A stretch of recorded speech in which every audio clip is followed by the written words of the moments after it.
All right, so every textbook always starts out with something to try to introduce calculus, okay? And I always do it differently. The other book we had did a tangent line problem and an area problem, that kind of thing. All right, so what this textbook does, which is fine, it just introduces to average velocity and instantaneous velocity. And with that, we kind of lead into kind of where we're going as far as the first topics in calculus. All right, so what is the difference in average velocity and instantaneous velocity? Okay, well, it describes it here, which velocity is just what? Kind of like speed, right? I mean, we kind of think of it as how fast we're going, right? Miles per hour, whatever. So suppose you want to calculate your average velocity as you travel along a straight highway. If you pass milestone 10 at noon and milepost 130 at 12:30, you travel 30 miles in a half hour. So your average velocity over this time interval is 30 miles per half hour, which is an average of 60 miles per hour. Okay, so that's average. Okay. By contrast, even though your average velocity may be 60 miles per hour, it is almost certain that your instantaneous velocity, the speed indicated by your speedometer, varies from one moment to the next. So when you're at a certain time, if you're get from here to here with an average of 60 miles per hour, that doesn't mean every second between there you're at 60 miles per hour, right? So instantaneous velocity is what you are at a certain time, okay? And that's what this kind of shows here. Now, instantaneous velocity is an application really of the derivative, okay? And that's what we're getting to. All right, that'll be chapter 3. Chapter 2 is actually, we talk about something that helps us find that, which is the limit, okay? And that's kind of what this introduces. But first we look at a couple of these where it's velocity, all right, or average and instantaneous velocity. So now let's put a few of these pictures up here. So average velocity, we're kind of looking at that as far as a secant line goes, okay? So notice if you've got some sort of a position function here, and we'll see position functions a lot in the course, okay? So a position function, you got s of t, then over here you got a function of t, all right? So t stands for what, you think? Time, all right? So, and then that is your horizontal axis is time, okay? S of t is position, so that's like where you are. So that's your distance, all right? So your vertical axis is the distance, okay? So that is a quadratic function, so it's going like this, okay? So if I want to know what velocity I'm going, okay? Well, velocity, if we think about speed, is like miles per hour. So it's distance divided by time, right? So that's what we've got. So to show this, if you take a line here and you divide the change in the distance by the change of the time, what do you really have? What do you have if you divide the difference in the distance divided by the difference of the time?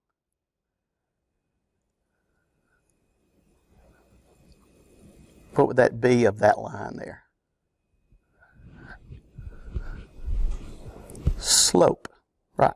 Difference of y's divided by difference of x's, right? But we're not y's and x. We're miles and hours or whatever, okay? So the slope of that line is really the same as the average velocity, okay? So if you've got 2 points here, okay? So here is at time 1, here's at time 2, here's your distance here, your distance here. If you connect those two with a line and find the slope, difference of the y's here, difference of the x's here, that gives you the average velocity, which is the slope of the secant line. Okay? Any questions about that? Okay? Now, if you continue and you take this point right here and you move it closer to this one. Okay? So like here they moved this down closer. All right? Then you're going to get another average velocity between these two, okay?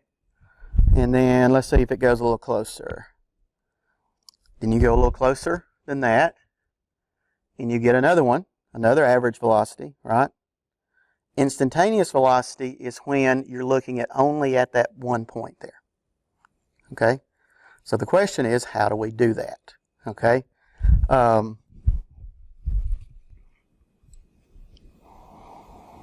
And then here's another picture of what's happening. All right. So you take this point and this one. All right. The slope of that tangent line is 48. Okay. If I move a little closer right here, that's this one. The slope of it is 56. All right. If I move a little closer to this one, the slope is 62.4. All right.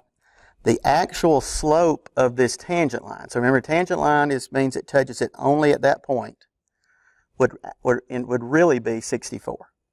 All right?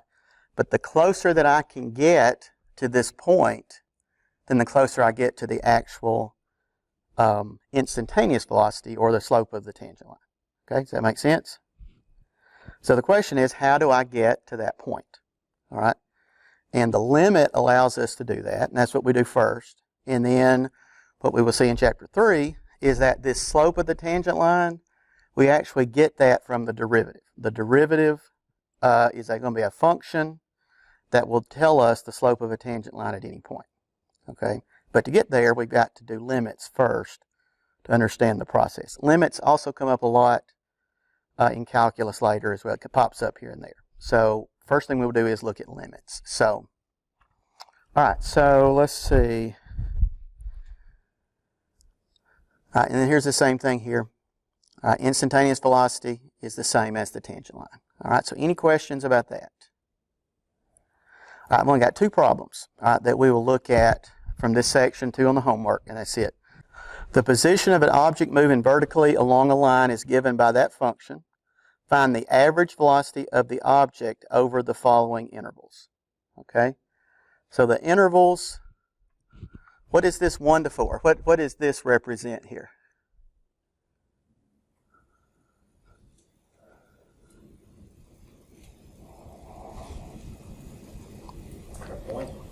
Okay. So what as far as velocity goes, what is that representing, you think? Is that starting and end speed? Okay. It's a starting and an end. Okay. Now speed is what we're finding. We're finding the average velocity. Okay. So we're going to plug those in. So if we plug them into the function, what is our independent variable there for the function? The distance. The distance is s. So we're plugging in what to get the distance? Time. Right. So this would be from time 1 to time 4. All right. So, so here we go. So I'm going to use this little notation, the average velocity. Okay. So remember we said it was the tangent line, the slope of the secant line, right? So let me write down the function here. So S of t equals negative 16 t squared plus 128t. All right, so this is the same thing then as S of 4 minus S of 1 over 4 minus 1. Okay? So again, notice the notation. The top, when I say S of 4, S of 1, that's going to be whatever the position is. Right? So the difference of the position divided by the difference of the time. And that's it. Okay? So that is 256 minus 112 divided by 3. That is going to be around 48. Would be your average velocity over that interval. Okay? Let's do C. C is over 1 to 2. Okay? So the same thing, average velocity would be S of 2 minus S of 1 over 2 minus 1. Okay, so this will be 192 minus 112 over 1. Average velocity between those 2 points would be 80. All right, questions about that? Does that make sense? Again, this is just slope is all this is, slope of the line. Okay? All right, now that last one there, the one with the H in it, we can go ahead and do that one too, I guess. So if it's over 1 to 1 plus H, all right, then I would say, all right, my average velocity would be S of 1 plus H minus S of 1 over 1 plus H minus 1. Okay.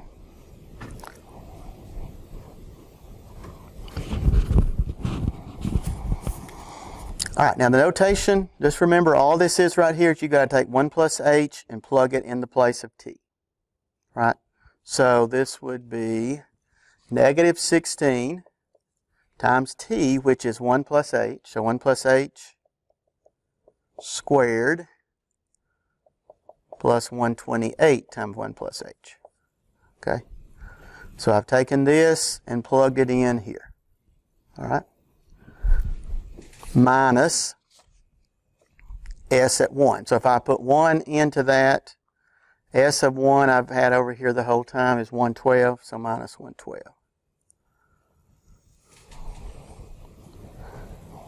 All right, and on the bottom, 1 plus H minus 1 is just H. Okay, any questions about that? All right, algebra, okay. I'm not going to go through everything, but just distribute out that 1 plus H plus times 1 plus H, all that, blah, blah, blah, combine terms, and you will end up with negative 16H squared minus 32H plus 128H. And then you can just factor an H out of the top and divide that out with the H in the bottom. You should end up with 96 minus 16H. Okay? All right, any questions about that one? So that is average velocity, okay? So that would be secant lines, okay? We want to know tangent lines though, so look at the last one here. The last one says consider the position function. All right, so now this is our function, so this would be the position, the distance. This would be time. Complete the following table with the appropriate average velocities. So we want to find the average velocities of each of these. And then we want to make a conjecture about the value of the instantaneous velocity at 2. All right. So what do we think it would be at 2? So notice here, your time here is 2 on each one. On each interval, we're getting a little closer. Now that one is actually, should be 2.25. That's a typo in the book actually, I think. So 3, 2.25, 2.1, 2.01, 2.001. So these two are really close to each other here. All right. So we're getting closer and closer to just 2. So we just want to say, well, what do we think it would be? All right. So I'll do one of these and just fill in the rest of them.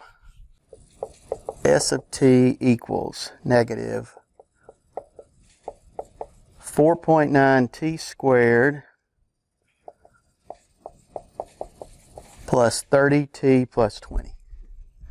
All right, and I want to try to know what is the instantaneous velocity at t equals 2. We're just going to kind of see if we can tell, okay?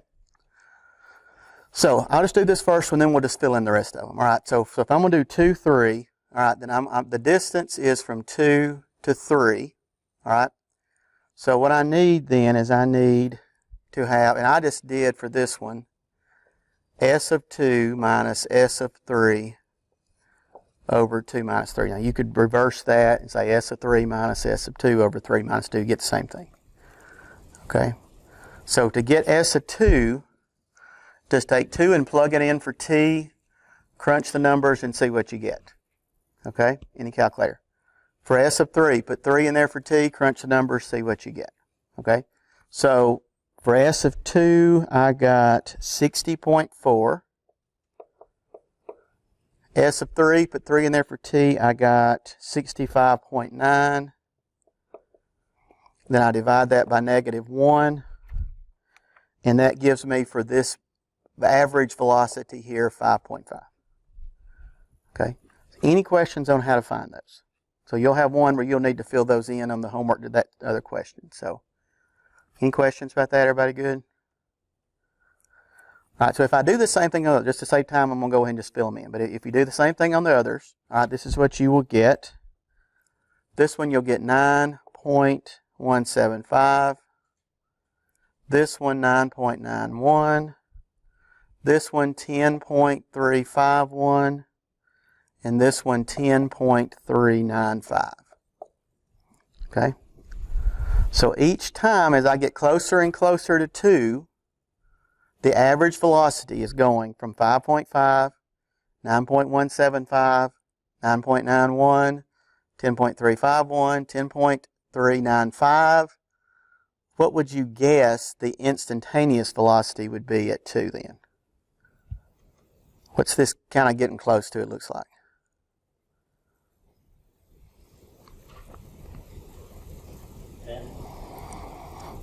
Well, it's getting bigger. So you got 10.35, 10.394, maybe 10.4. I mean, that's what you're real close, right? So the instantaneous velocity